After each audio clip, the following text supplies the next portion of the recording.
Pyetja që është nefsi, pyetje e shkurt, po shpjegimi duhet me qenë kogja i gjatë për mu kuptu drejt, po shkurtimisht po e përmendim që nefsi është diçka me cilën e ka sprovu Allahu. Sepse dietarët e hershëm, kur e përshkruajnë nefsin, thonë se nefsi është diçka që nuk pajtohet me të vërtetën kurr, as nuk pajtohet me të mirën kurr. Do të thonë, shkurtimisht janë cilësitë ose janë vetitë negative të cilat Allahu me shumë urtësi ka vendosur te njeriu. Ato janë frika, ato është dëshpërimi, ato është urrëtia, ndjenja për hakmarrje, ndjenja për vrasje, gjitha këto janë nefs.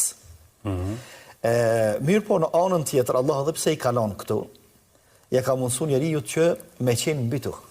Më thonë me mbi sundu edhe me i nënshtru. Edhe nefsi nënshtru, sikur se që kanë nënshtru shumë para nesh nefsin, duke fillu prej pejgamberëve, pastaj njerëz të devotshëm, edhe vazhdon të ketë njerëz të cilët kanë shkelur nefsin dhe veprojnë me logjik të shëndosh, me zemër të pastër edhe jo me këto vetitë që i përmendëm të nefsit.